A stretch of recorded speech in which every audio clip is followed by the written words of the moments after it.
మనం చంద్రుడి మీద కాళ్లు మోపుతాం, సూర్యుడి నుంచి కరెంటు పుట్టించుకుంటాం, అరచేతిలో అంతరిక్షాన్నే ఆవిష్కరించుకుంటాం, నదుల అనుసంధానం గురించి కూడా అప్పుడప్పుడు మాట్లాడుకుంటాం.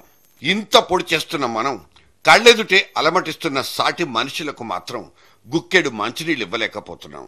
1,00,000 కోట్ల బడ్జెట్ల స్వర్ణయుగాల్లో కూడా ఫ్లోరైడ్ పీడితుల గోడు పట్టని ఒకానొక దౌర్భాగ్యపు లోతులకెళ్లి చూడాల్సిన అవసరాన్ని ఇవాళ జర్నలిస్ట్ డైరీ గుర్తించింది.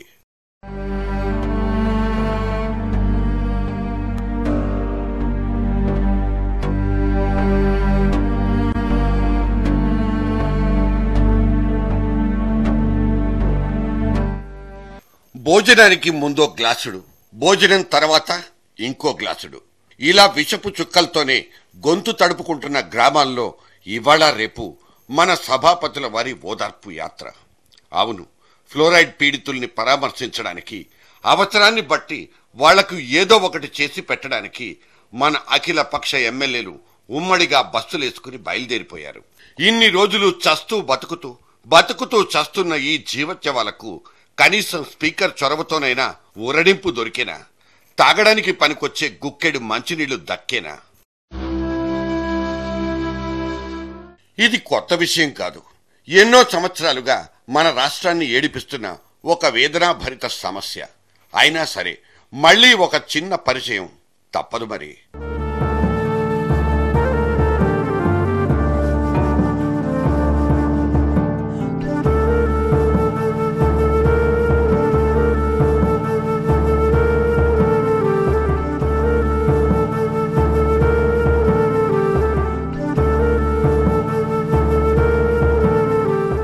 మనం చావడానికి తీసుకునే విషపు చుక్కలే వాళ్లు బ్రతకడానికి పనికొచ్చే తాగునీళ్లు. అవి మంచినీళ్లు కావని తెలుసు, అవి తాగితే ఆరోగ్యాన్ని తినిపారేస్తాయని తెలుసు. అయినా నీళ్లు తాగకుండా 2 రోజులకు మించి బతకలేమన్న ఆరోగ్య సూత్రం వాళ్లను ఆ నీళ్లే తాగేలా ప్రేరేపిస్తుంది. ఏదో ఒకటి తాగకపోతే చచ్చిపోతారని భయపెట్టేస్తుంది. ఇది కేవలం ఒక్క ఊరి కథ కాదు. చావలేక బ్రతుకుతున్న ఒకే జిల్లాలోని 850 గ్రామాల వ్యథ.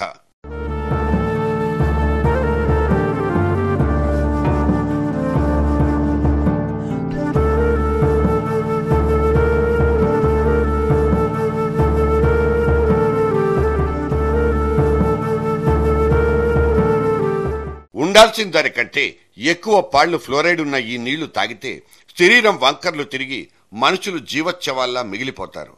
అందుకే ఏ ఇంటి తలుపు తట్టినా మనుషుల్లా కనిపించే విధి వంచితులే ఇక్కడ ఎదురవుతారు. వీళ్ల వయస్సుకు శరీరాలకు సంబంధమే ఉండదు. మెలితిరిగిపోయిన చేతులు, దొడ్డికాళ్లు, గారపట్టిన పళ్ళు, సరిగ్గా నడవలేరు. ఒకవేళ నడిచినా 4 అడుగులకే కులబడిపోతారు. మచ్చుకు 4 దుర్భర జీవితాల్ని కరిపి చూస్తే, వాళ్ల మాటల్ని ఓపికతో వింటే వాళ్ళు అనుభవించే దౌర్భాగ్యం ఎంతన్నది మనకు తెలుస్తుంది. మా అమ్మమ్మకు కొంచెం ఆరోగ్యం మంచిలేదు. మా తమ్ముడికి కాలు చేతులు లేవు. మా తమ్ముడికి స్కూల్కి ఎత్తుకుని పనులు ఎత్తుకుని రావాలి. నా మీద ఆధారం ఉన్నది. ఇలా వయసు తక్కువైనా జరే వీళ్ళు ఏం చేస్తున్నారంటే కాళ్ళు చేతులు వంగిపోవడం, ఇంకెందుకు పనికి రాకుండా నిర్వీర్యం అయిపోతున్నారు. జ్వరం వచ్చిందండి. జ్వరం వచ్చి కాలు చెయ్యి పట్టు వదిలేసిందండి. 15 రోజులు నర్సిపట్నం వెళ్ళండి. కేజీఎస్కి వెళ్ళాలండి. కేజీఎస్కి వెళ్ళామండి. అక్కడ 4 రోజులు ఉన్న తర్వాత ఆపరేషన్ చేశారు. మాకేమొద్దంటే తల పట్టేసినట్టు ఉంటుంది. తర్వాత బరువుగా మనిషి అంతా ఏదో బరువు మోస్తున్నట్టుగా ఉంటుంది నడుస్తుంటే. తర్వాత ఏంటంటే ఎక్కువ దూరం నడడానికి ఆయాసం వచ్చేస్తుంటుంది. ఏమంటే మీకు ఏ జబ్బు లేదు, వాటర్ చేంజ్ చేస్తే మీకు అన్ని కంప్లైంట్ పోద్ది, అందుచేత మీరు వాటర్ మార్చేయండి. పుట్టుకతోనే మంచం పట్టే మనుషులు, వీల్ చైర్ లేకుండా ఊరు దాటలేని దురదృష్టవంతులు, కనీసం వాళ్ల కాలకృత్యాల్ని కూడా వాళ్లు తీర్చుకోలేని దుర్భర బ్రతుకులు. నరకం అంటే ఎక్కడో లేదు, ఇదిగో ఇక్కడే ఈ ఫ్లోరైడ్ నీళ్లతో బతికే ఈ నేల మీదనే.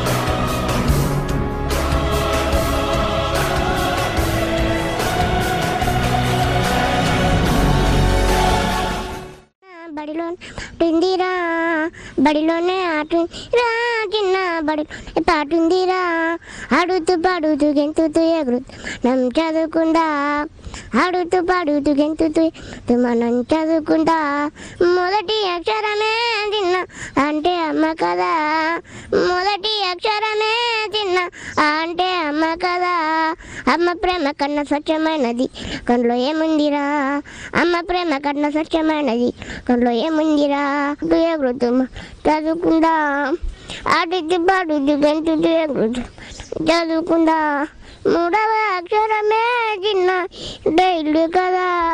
నన్ను ఇంకా పెద్ద చదువు చదవాలన్నది, రాస్తుంటే నాకు చేతులు నొప్పి పుడతాయి. గవర్నమెంట్ వైద్యం చేస్తే నాకు ఇంకా పెద్ద పెద్ద చదువులు చదవాలన్నది, అదొకటే కోరిక. ఇక మా బాబు మీద ఆధారం. ఈ బాబుకైతే గవర్నమెంట్ నుంచి ఇంతవరకు ఏ సహాయం లేదు, ఏది లేదు. 14 సంవత్సరాలు ఉన్నాయి.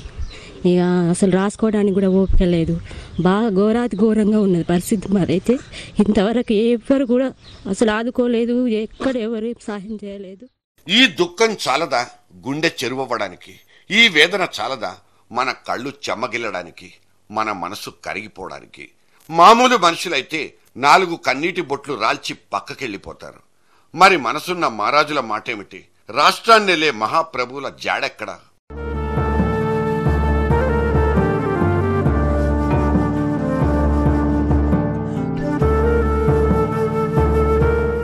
ఎనిమిది 850 ఫ్లోరైడ్ పీడిత గ్రామాలున్న నల్గొండ జిల్లాకు దేశంలో తిరుగులేని రికార్డుంది. ఆ విధంగా చరిత్ర పుటల మీదకెక్కి కూడా దశాబ్దాలు గడిచిపోతోంది. కానీ స్పందించే గుణము లేదు, సాయం చేద్దామన్న చిత్తశుద్ధి లేదు. ఇవిగో మంచినీళ్లు లేని మా ఊళ్ళంటూ నల్గొండ జిల్లాను ప్రపంచానికి పరిచయం చేసుకున్న ఇతని పేరు దూలం సత్యనారాయణ.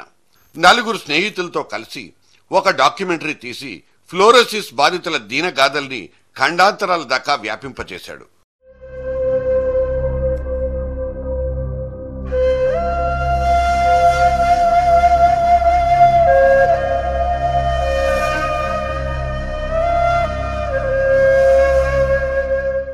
ప్రపంచం చాలా పెద్దది. ఏదో ఒక మూల ఏదో ఒక్క మహారాజైనా మనసు పెట్టకపోతాడా? మా ఊళ్లకు గుక్కెడు మంచినీళ్ళు ఇవ్వడానికి ముందుకు రాకపోతాడా అన్నదే అతని తాపత్రయం.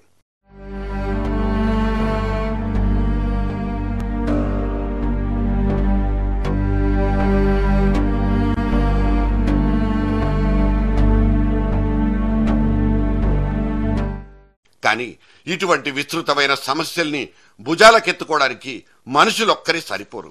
మాధ్యమాలు కూడా ముందుకు రావాలి. రావాల్సిన చోట రావాల్సినంత చైతన్యం రావాలంటే మీడియాతోనే అది సాధ్యమని TV9 గ్రహించింది. తెర మీద కొన్ని వరుస ప్రత్యేక కథనాల్ని ప్రజెంట్ చేసింది కూడా. ఫ్లోరైడ్ రక్కసి ఇప్పటికే చాలా మందిని మింగేసింది. ఇప్పుడైనా ప్రభుత్వం స్పందించకపోతే భవిష్యత్తులో ఈ గ్రామం గురించి అనగనగా ఓ ఊరు అని చెప్పుకోవాల్సిన పరిస్థితి ఏర్పడుతుంది. రక్షిత మంచినీటి కోసం ప్రభుత్వం కోట్లాది రూపాయలు ఖర్చు చేస్తున్నా దాని ఫలాలు సామాన్య ప్రజానీకానికి అందడం లేదు. ఒకవైపు ఫ్లోరిన్ భూతం, మరోవైపు మంచినీరు లేక జిల్లా వాసులు ఇబ్బందులు పడుతున్న నేపథ్యంలో ఈ ప్రాజెక్ట్ ని పరిశ్రమలకు అనుసంధానం చేయవద్దని సాగునీటి నిపుణులు సూచిస్తున్నారు. CEO రవిప్రకాష్ చొరవ తీసుకుని అడపా దడపా చర్చాగోష్ఠుల్ని నడిపారు. చివరకు పాలకుల్ని పీడితుల మధ్యకే తీసుకొచ్చి పంచాయతీ కూడా పెట్టించారు. ఇదిగో ఇదే మీకు ఓట్లేసిన మీ ఊరి జనం అనుభవిస్తున్న నరకం అంటూ కళ్లకు కట్టే ప్రయత్నం కూడా చేసింది TV9.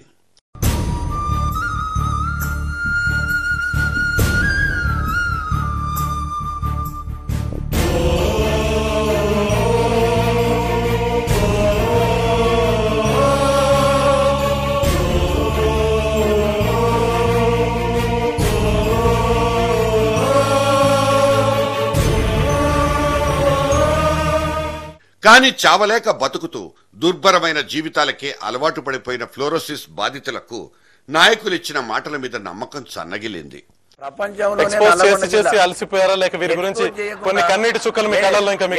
రవిప్రకాష్ గారు, ఈ ఎక్స్పోజరు ఇప్పుడు మనం ఇస్తున్న ఈ ఎక్స్పోజరు ఎంతో మందికి కనువిప్పు కలగడం కోసం పనికి వస్తుంది. మేమిచ్చే ఎక్స్పోజర్ కూడా అందుకోసమే పనికి వచ్చిందని చెప్పేసి మేము భావిస్తున్నాం. ఆ రకంగా దాన్ని నమ్మి ఉన్న వాళ్ళమే. ఇప్పుడు దాకా రాజకీయ నాయకులు చాలా విషయాలు మాట్లాడారు. అంశుల స్వామిని అడిగి తెలుసుకుందాం. ఇంతమంది నేతలు ఇన్ని మాటలు మాట్లాడారు. మీ ఊరికి మంచి నీరు వస్తుందన్న నమ్మకం మీకుందా? నమ్మకం ఉంది. ఎంతకాలంలో వస్తుంది అనుకుంటున్నారు? అది ఎంతకాలం అంటే సంక్రాంతి లోపల. కనీసం తన కాళ్ల మీద నిలబడలేకపోయినా, తన చేతుల్ని వినియోగించలేకపోయినా అంశుల స్వామి ఒక ఆశాభావాన్ని వ్యక్తం చేస్తున్నారు. ఈసారి అధికారంలోకి వచ్చిన పార్టీలు రాష్ట్రంలో ఇదే ప్రధానమైన సమస్య నల్గొండ జిల్లాలో ఫ్లోరోసిస్తూ ఎన్ని ప్రయత్నాలు చేసినా ఫలితం మాత్రం తాత్కాలికం. శాశ్వత ఊరటనేది ఇప్పటిదాకా లేనే లేదు.